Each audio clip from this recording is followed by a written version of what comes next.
बिस्मिल्लाहिर्रहमानिर्रहीम। अस्सलाम वालेकुम। Welcome to best my kitchen. उम्मीद है आप सब खैरियत से होंगे। अल्लाह ताला हम सबको अपने हिफ्ज़ मान में रखे। आज हम भिंडी गोश्त बना रहे हैं और बहुत ही लजीज मज़े का, और इसके सब टिप्स एंड ट्रिक्स मैं आपको इसमें शेयर करने वाली हूँ, तो वीडियो बिल्कुल भी स्किप नहीं करनी। तो चलिए आइए शुरू करते हैं। तो बिस्मिल्लाह पढ़ के इसमें एक प्रेशर कुकर ले लिया है और उसमें हाफ़ केजी हमने मटन का गोश्त डाल दिया है।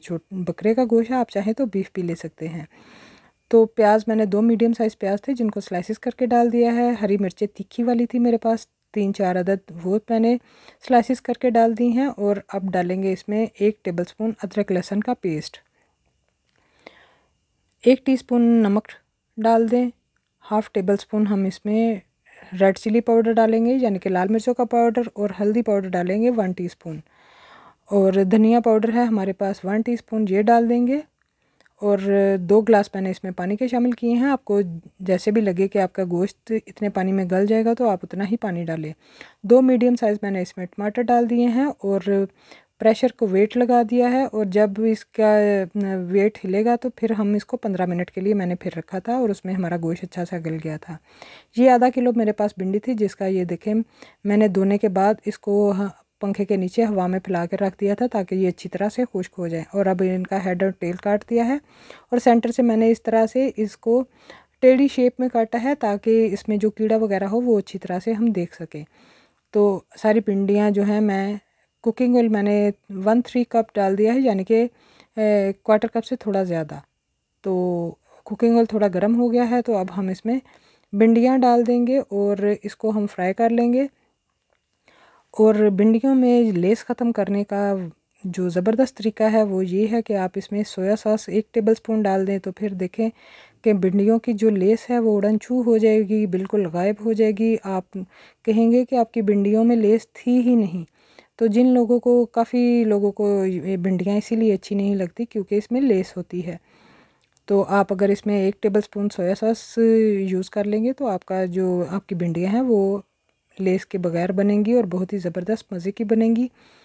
तो भिंडियों को ज़्यादा फ्राई नहीं करेंगे, बस हम इसको हल्का सा मीडियम सा फ्राई करेंगे और इसको निकाल कर एक बाउल में रख लेंगे। तो इसी फ्राइंग पैन में क्वार्टर कप के करीब हम कुकिंग ऑयल डाल लेंगे और एक मीडियम साइज़ मेरे पास प्याज था जिसको मैंने स्लाइसिस में काट लिया है और वो शामिल कर देंगे। तो ये प्याज जो है ये हम भिंडियों के साथ फ्राई कर लेंगे और इसको दम में जो है हम डालेंगे भिंडियों के साथ। कुछ लोग प्याज डालना नहीं भी पसंद करते, तो आपकी मर्ज़ी है अगर आप डालना चाहते हैं, लेकिन अगर प्याज डालेंगे तो बहुत मज़े की बनेंगी। तो 15 मिनट गुजर चुके हैं, वेट मैंने खोल दिया था, प्रेशर खोल दिया था और गोश्त हमारा गल चुका है। तो मैंने अब इसको कढ़ाई में निकाल लिया है ताकि इसको अच्छी तरह से भून ले। सारा मसाला हम निकाल लेंगे और अब इसको भूनेंगे। पानी इसमें पहले ही कुछ इतना ज़्यादा नहीं, लेकिन इसका जितना भी पानी है हम अच्छी तरह से खुश्क करेंगे। और इसमें अब कुकिंग ऑयल क्वार्टर कप मैंने डाला है कुकिंग ऑयल, ताकि गोश्त को हम अच्छी तरह से भून सके। ज़्यादा कुकिंग ऑयल नहीं डालेंगे क्योंकि हमारी भिंडियों में भी कुकिंग ऑयल है।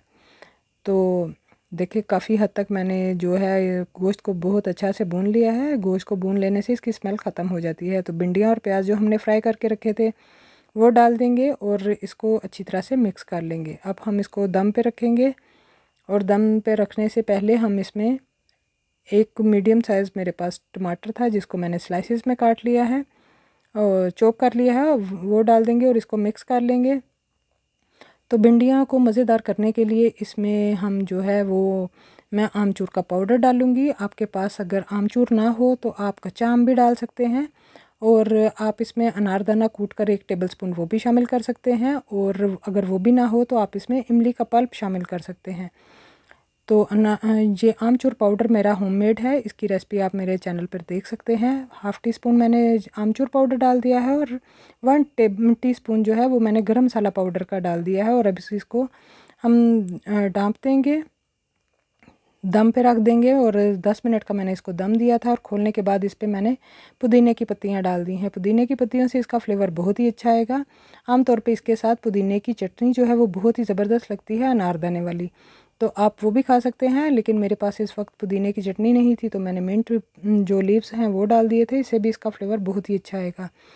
तो अब इसको डिश आउट करते हैं और इसको आप रोटी के साथ खाएं। कुछ लोग इसको चावलों के साथ भी खाते हैं। तो देखिए कितना ज़बरदस्त हमारा भिंडी मटन पका है और आप इसको इसी तरह से बनाएं तो बहुत ही ज़बरदस्त बनेगा।